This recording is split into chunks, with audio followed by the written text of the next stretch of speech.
Hey, it's me, NT, and welcome to my 2025 Year in Review. If you're looking for the best new games to play, I put together a list of my 10 favorite games I played in 2025. Now, these aren't necessarily the best games of the year, and in fact, some of them came out in 2024. This is a list that's deeply personal, my favorite games of the year, the ones that delivered an experience that made me feel something.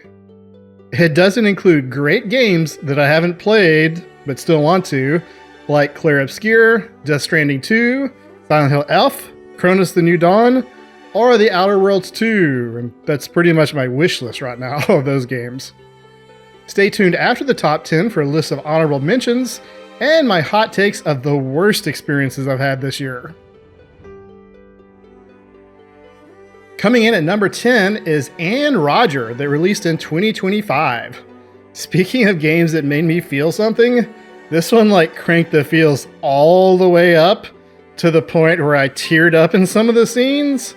It's essentially a visual novel with some little different mini games, but the story's what's really interesting because you start off with a girl who's probably been kidnapped, and it just goes from there. Not only is the story really interesting, I really enjoyed the characters and the personal descriptions that were forged or reforged during the game. It kind of kept you guessing too. I didn't get the twist till probably later than I should have, but it was really cool. I did do a full playthrough of this game, so I'm going to put a link up on the screen and in the description right now. I'm not going to keep flogging my videos every time it's a game I already played, but I will do the same thing and put a link in the description and pop it up on screen. Number 9 was Afterplace, which released on Steam in 2024. It released on mobile, I think, the year before. This game, I just had a really good time exploring. One of my favorite things to do in games is explore, and that's kind of going to be an ongoing theme with my top 10. But Afterplace, which is kind of like a Zelda-y game, is really interesting because depending on who you talk to, in what order, and where you go in the story, you'll get a slightly different story. You can skip over whole characters. This is another game where I really enjoy the characters, particularly the fox who thinks he's a scientist but also is very insecure, or the bunny who tries to take care of everyone before going on a homicidal rampage, at least against the main character. It may be deceptively simple looking, but all the stuff you can do and popping in and out of different surreal worlds, and again, just talking to all the characters was a delight. I really enjoyed Afterplace. Number 8 is Little Kitty Big City, also a 2024 game. If I hadn't heard all the hype essentially about this game and so many people bragging on it, I never would have played this. Playing as a cat exploring a neighborhood is not super high on my list of interests, but again, there's that key word, exploration. Little Kitty Big City had wonderful exploration, and because you're a cat, you can jump up on top of roofs, you can climb things, you can climb ivy, etc., etc. So, although the maps were relatively small, they were also dense. And I loved going along and just collecting all the shiny things so I could buy new hats. I got every single hat in that game just to give me something to do to keep playing and keep exploring.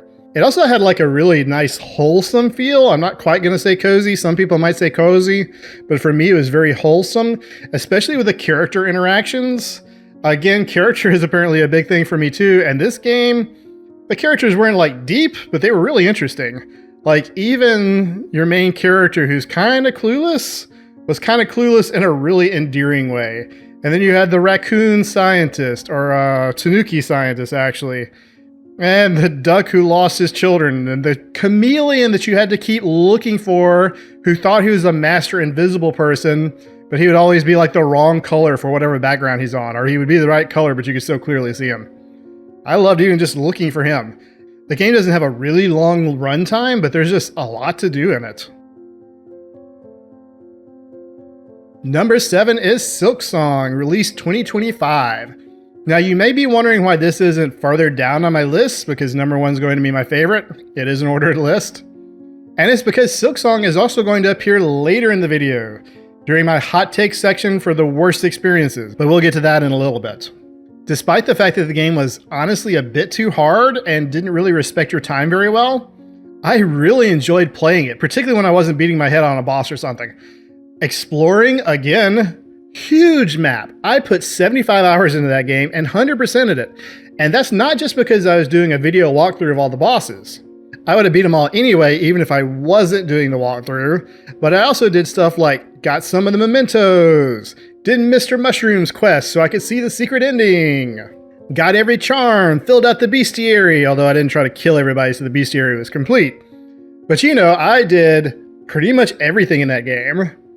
And it is so much to do. It's so impressive just for that. But on top of it just being a really competent and fun game to play, the world building was awesome.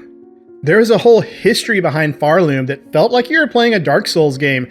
It came out little bit by little bit in item descriptions or characters you talked to that really made it feel like that was a complete world. And I also really enjoyed getting to know Hornet better. So the knight, the ghost, whoever the character in the first game is called, the vessel, he didn't really have any development. But for Hornet, we get to hear her opinions on this, what she thinks about helping people, how she likes fluffy things. It really made the world come alive in an awesome way. Coming in at number 6 is Indiana Jones and the Great Circle, released 2024. Now, I was not expecting a licensed game to be anywhere on like my top 10, but this is another one where I heard just so many good reviews that when my friend let me borrow his Xbox with Game Pass, thank you very much again, this was the game that I installed and then beat before returning it. In addition to great exploration, you're wandering around, you know, the desert and the jungle and the Vatican, finding all sorts of secrets and hidden things, and like not overwhelming you with open world stuff because it's kind of like focused and close in. And then of course some great characters. Troy Baker did a wonderful Harrison Ford.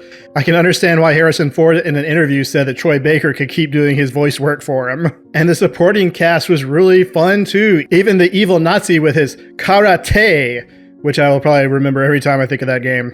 So yeah, it had exploration, it had characters, and just really fun gameplay. Like the brawling and fisticuffs, the gunplay wasn't too hot. In fact, if you got into gunplay, you were probably going to lose. But the brawling and fisticuffs combined with the use of the whip, and once I got the ability to like use the whip to choke out people from behind, oh boy, that made the stealth sections really fun. And a lot of variety in the gameplay too. Like you weren't doing the same things over and over. There were things like every act had radio frequencies you could collect and etc and etc. But this is one of the only games that had like side quests that felt like part of the main story. You didn't have to do them. They were called like field work, I think. But each one gave you like a 30-minute quest line with story and cinematics and everything. There was still the little dumb ones like, you know, open up this tomb or something. But those side quests, the field work, I made sure to do because they were all super entertaining. Number 5 is Another Crab's Treasure, which released in 2024.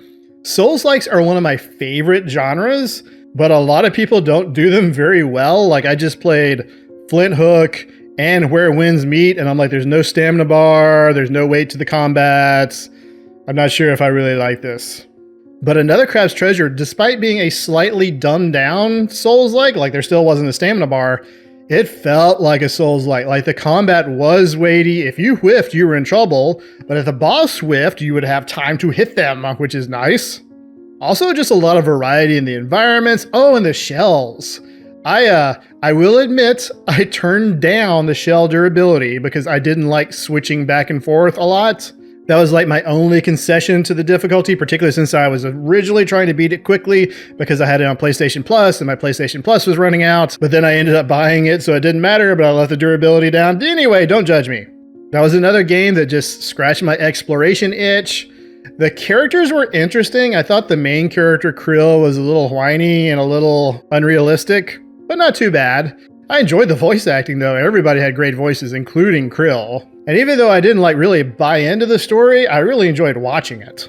Oh yeah, and the shells. The shells were one of the coolest parts of the game because you would get different abilities based on your shell. And in addition to exploring, I like collecting things when I explore. And there's like 100 shells or something in that game, and I found pretty much every single one of them.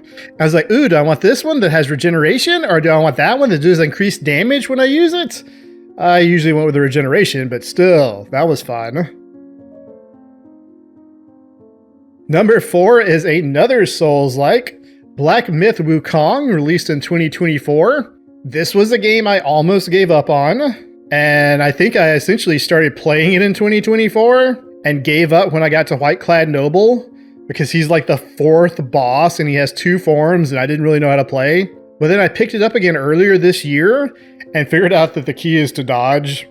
Big surprise there. And was just off to the races. By the time I started leveling up my character correctly, the difficulty wasn't that much of an option. And the fact that there's 60 or 80 bosses in that game, some crazy amount, means there's a ton of variety in the fights. And then there's a bunch of little extra stuff, like at the end of an act, there's a little music video. Or, a short film, more or less. Those were really cool. And as the more I played it, the more I'm like, okay, so there's some questionable decisions and there's too many invisible walls, but there's so much quality that kept surprising me. The voice acting, the amount of secrets in the game, the different loadouts, the beautiful, frankly, armor, that there's a bunch of different kinds for that, and the weapons, and some really good fights. Even my hardest fight, which for me was the Yellow Long, he was terrible and beat my butt for over an hour. But by the end of it, I was like, that was a good fight. I feel accomplished. And although I thought the game went a little long, I think I put 60 or 80 hours into it, which is a lot. I am very eager to see the next game that comes out from Game Science. Number 3 is Avowed, that released in 2025. Now, I love a good RPG, and I put so much time into Oblivion and into Skyrim. Those were really cool. I love getting to make your characters and exploring a world, but I just don't have the time or really the inclination to do open world now. I need something a little more directed, which is why Avowed was great.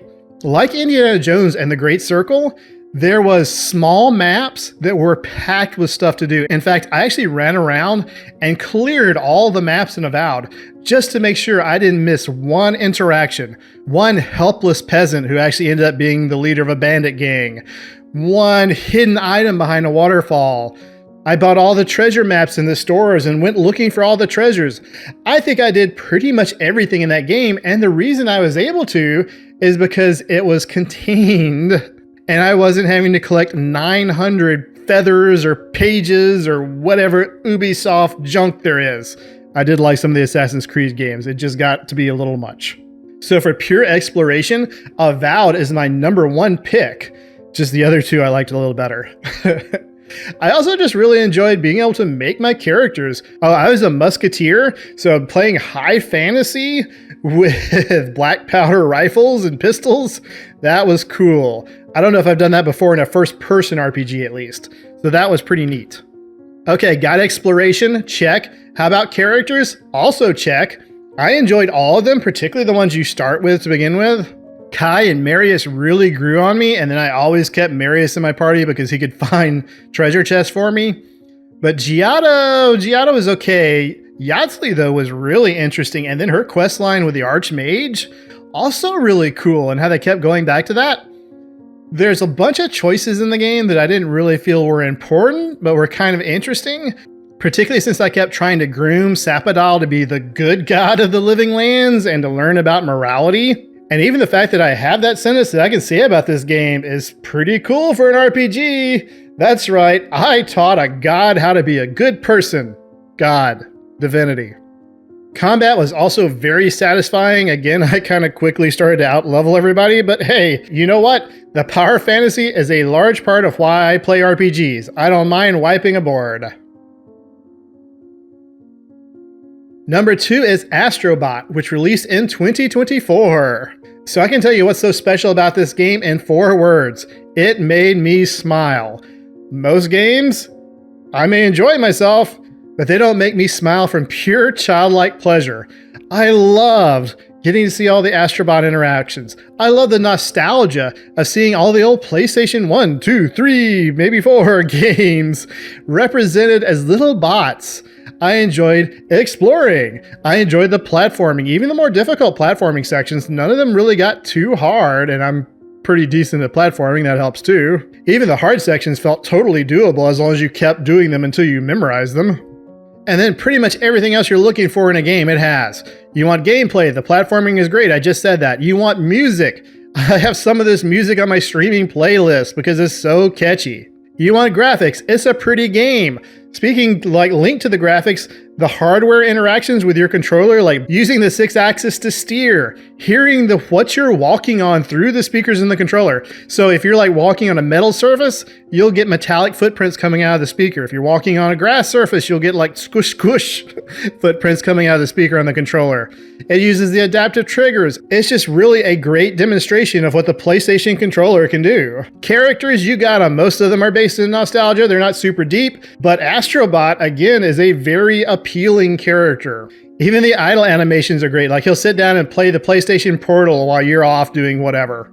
Story's not really there. It's kind of just a bare bones narrative to tie together what's going on, but it does the job. I think this was the only platinum trophy I earned on PlayStation this year, and it's simply because there was so much cool things to do that I enjoyed doing so much that I wanted every single bit of enjoyment, which meant every single trophy, even on the DLC, the free DLC that came out too. All right, here it is. My number one favorite game of 2025 is Abiotic Factor. Now, if you've noticed, all my other top picks are single player games because normally I play single player. But for this game, I was able to play it with my two brothers and we had a blast. In fact, it's the multiplayer aspect that may have bumped it up to number one because you know a lot of times it's more fun to play with other people. But even if I'd only played it single player, it would be somewhere in this top 10 list. Not only is there so much to do like in crafting wise, cooking, medicine, upgrades, armor, weapons, etc.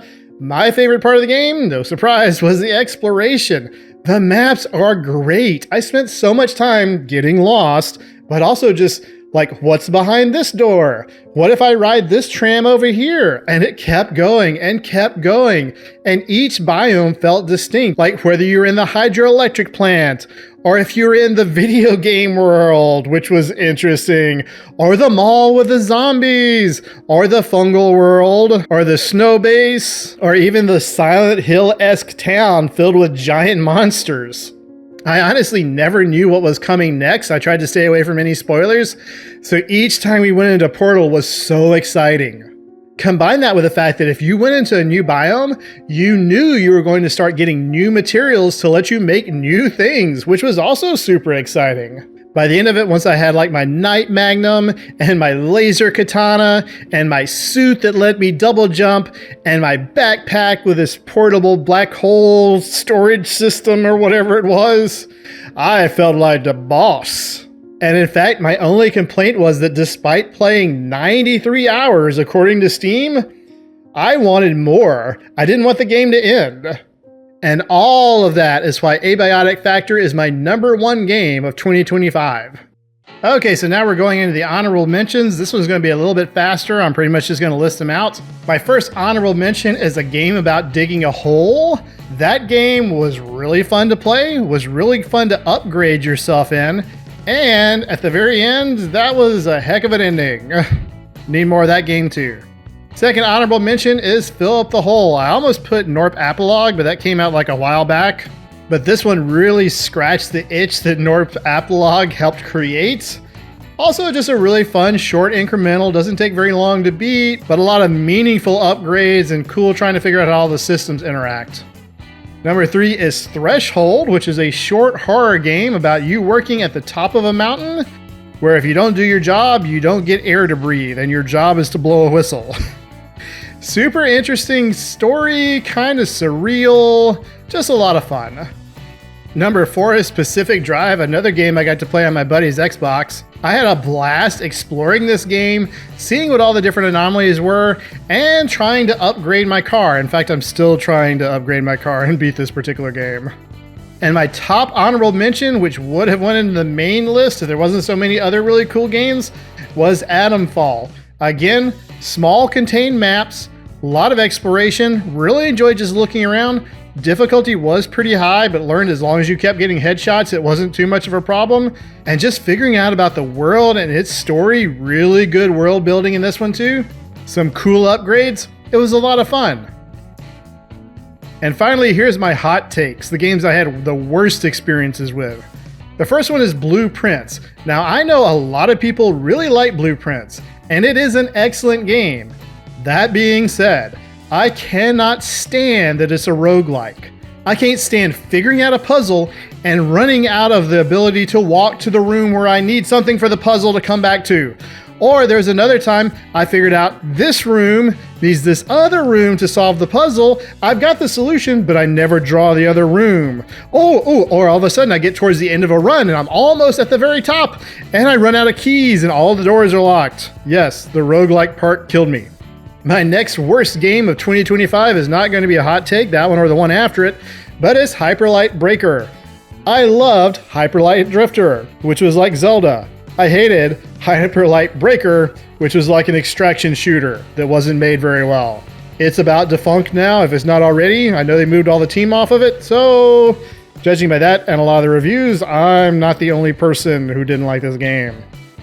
Number 3 is Tsukiyomi the Divine Hunter, which could have been a really cool game because like the art director for the Persona series or the Shin Megami series or both decided to create a card battling game, but then made the mistake of using AI to create the art and the dialogue when you notice how some of it reads. You have to have premium currency to generate these cards, and they come out with like AI hands. I had one girl that was wearing 2 skirts, like one on her stomach and one in the normal place, and they cheated me out of some premium currency they promised me. Okay, so I mentioned earlier that Silksong was going to be on this list, and boy howdy is it. Mostly for 2 reasons. First of all, Coral Tower. Coral Tower is a series of 3 freaking long, freaking hard arenas that the only way I was able to beat was by looking up stuff on the internet and taking advantage of a secret way to get infinitely regenerating health. That frustrated me. Also, Scar Singer Carmelita, not as frustrating, but took me hours to beat. Why does she block so freaking much? These are the 2 most egregious examples of difficulty in the game, and I haven't even touched on how the game wastes your time, like making you watch the enter and exit dream cinematics over and over, which puts this game not only in my top 10, but also in my worst 5. Lastly, and definitely a hot take, Deltarune Chapter 3.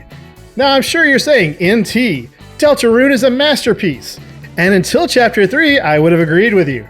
All the way till the end of Chapter 3, I would have agreed with you. Until, and here's your spoiler warning, Roaring Night. I spent hours on Roaring Night and never beat the thing. I had collected both Shadow Crystals for Chapter 1 and 2. I needed the Shadow Crystal for Chapter 3, and he was in my freaking way. I finally threw in the towel, gave up, and went on to Chapter 4, but was so salty about Roaring Night, I couldn't even really enjoy that chapter. Oh, and by the way, had no trouble with Hammer of Justice. Beat him in about 3 or 4 tries. And that wraps up my 2025 gaming retrospective. I hope this video gave you some ideas for new games to try, and thanks for watching. If you want to see more videos on interesting new games, I released at least 1 a week in 2025 and intend to continue in 2026. So if you want to know when the new videos drop, could you skedaddle down to the subscription button and turn notifications on? If you're already subscribed, thank you. And if you want to support me further, there's a Ko-Fi link in the description. So here's wishing you a 2026 full of fun, friends, and new games. Happy New Year, and bye!